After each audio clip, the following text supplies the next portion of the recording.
Well, this is the first time I've been up here in quite a few years.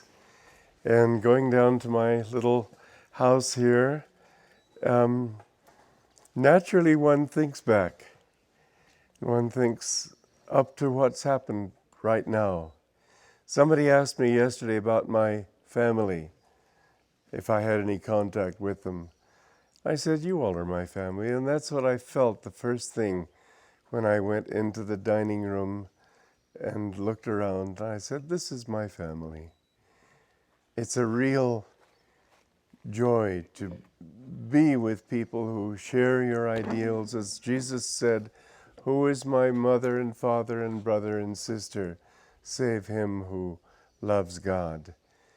And it's not many people who have the blessing to be able to see their dreams fulfilled as I've been given that blessing.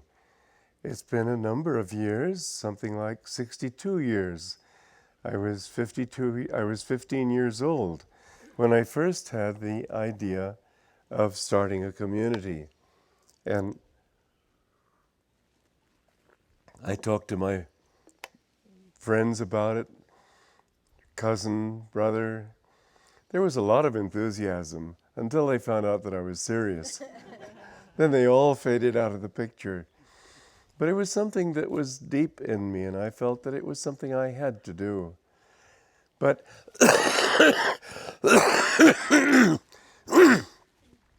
because I saw it more as a social experiment, a social way to live, it wasn't enough.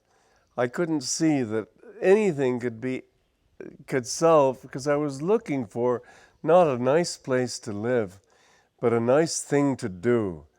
I felt that the world needs this sort of thing. The world needs small communities, not of the village type that are sort of gathered around a farm or gathered around all the usual economic incentives for people to congregate, but that gathered because they had shared ideals. And I believed in this, and I gave a lot of thought. I was, you might say, a philosopher in the sense that I tried to think, what does this mean? How can it work? I was very interested in how it can work. I was interested in the fact that on the one hand, this world's becoming united, and people are becoming to know people in other countries. I myself, as you know, lived in many countries. But also, I also was aware that villages tend to become very insular. I didn't want that to be the case. I didn't think that's what would help the world. There needed to be a sense of reaching out. But I remembered going to an art gallery in New York City when we first came to this country, and I was looking at a painting and enjoying the painting, and I heard a group of people touring the art gallery. There was a guide sort of taking them around, and she was there talking in the room before mine, and I was looking at this painting. By the time I was through looking at that painting, there were several rooms ahead of me. It was what inspired me to write that line, men never more than look at things for fear of missing one. I felt that indeed communities are a way to reach out to people, because the more you can get into a community in a serious way, not just an economic and social way, the more it can touch the whole world. But I realized that the one thing that I kept avoiding, because I couldn't see that there was any realistic approach to it, and that was God. I couldn't see that anybody that I'd met really had any idea what they were talking about. It all seemed like a lot of pious mumbo jumbo. I was intensely interested in God, but I couldn't see how to make it real. Until finally, in desperation, I turned to the need for making it a real communion. And that's when I met Master.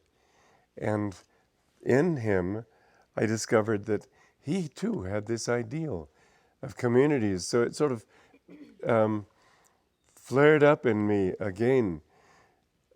Friends of my parents had offered me 7 acres in Vermont. If I wanted to just live there, they'd give it to me. So I wrote Master a note, and I said, well, I know you're very interested in these communities. I've been offered this land. Are you interested? I never had an answer from him, but I think it came later because he began talking about the great work that I have to do. And I think that maybe that had some influence on his realizing that I had this job to do. I also remember that he said that to me the first time after that Beverly Hills garden party, when he was saying go north, south, east, west, everywhere, with so much zeal. There must have been at least 200 people there. I think I'm the only one who took it seriously. At least I'm the only one who acted upon it.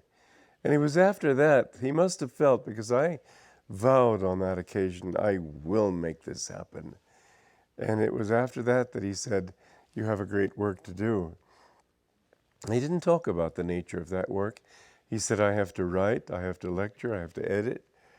But he didn't talk about this. I think if he had, it wasn't time. But I think there was something, he had to see it, obviously. He had to see that you all were here. He had to see that he was reaching a kind of people who were not being and would not be reachable by just an organization. The people who have been drawn here have been drawn to Master, not to an organization. And it's wonderful to see how, well, Jyotish and I were among a group of people, a small group of people who came up here in the very beginning in 1967, when we started building a dome, and that tree there was the center of that dome. It's a lot bigger now. I don't know what have happened to that dome.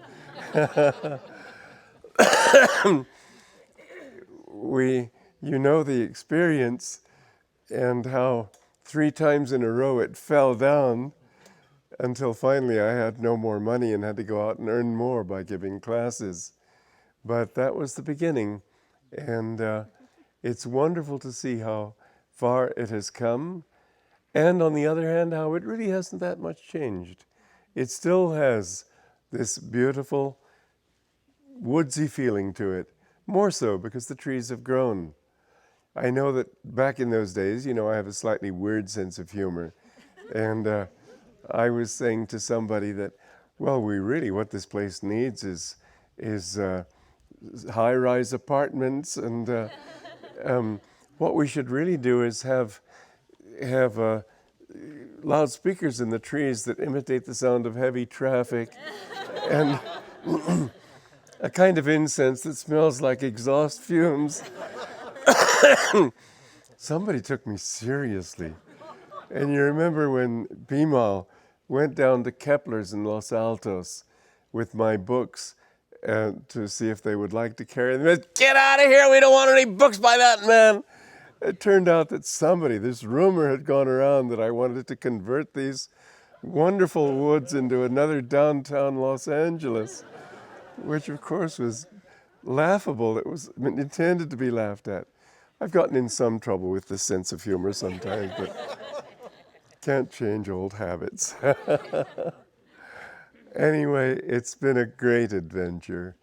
And to me, the success of Ananda isn't these buildings, these grounds. All of those are wonderful, but it's you all. You with your spirit that reflects Master's spirit, that reflects something that you don't see that easily in the world. Here and there you find it, of course. But a giving, a sharing, a thinking about the other person, and above all, that highest ideal of wanting to do it for God, to know God, to serve God. It's a wonderful thing. And I can't tell you, if I feel joy in Ananda, it's you all. You are the materialization of that joy. This is what it's for. I know we tried to start a monastic community at one point, but it wasn't realistic. I myself wasn't behind it, but other people wanted it, and how could I say no? But it wasn't the time for it, and I felt it wasn't the time. But what we have now is, in a much truer sense, a modern monastery. You go around the monasteries of Europe, and you see most of them are empty. The beautiful old mountain monasteries, nobody's living there. They're museums. That monastery that I wrote Cloisters for, it's a museum. Yeah, there are some monks. Most of them are in their 80s, but there are some young ones. And you see some young ones in Assisi. But you don't see many with much light. I'll tell you, most of you have more light than they. That doesn't mean none of them do. Some of them are wonderful. But there is a new ray going on now. This is more normal. This is why Lahiri Mahashaya didn't really encourage people to become sannyasis. If he saw they really wanted it, then he was for it, but he wasn't normally for it. And Master put it to me this way, that when they're single, they can give their energy to working for God. But you all are working for God. I know he's pleased. This is what he really wants. And it doesn't mean that he doesn't want monasteries. It will come more in its own time.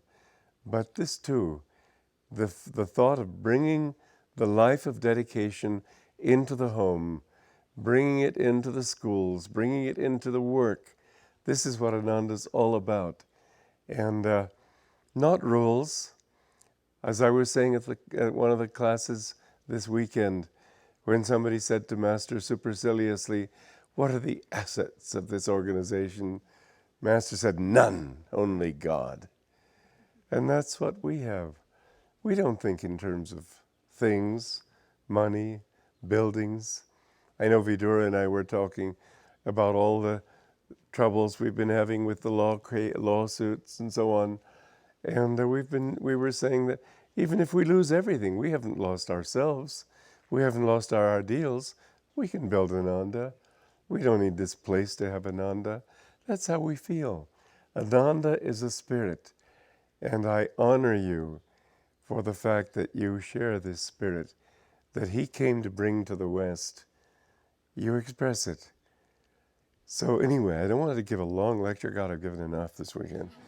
But I just do want and did want to say what a joy it is for me to see that something to which I've dedicated my entire life from childhood has been a success, is bound to remain a success and become more and more so. And that, if anything I've done, is my fulfillment. You are my fulfillment. Thank you.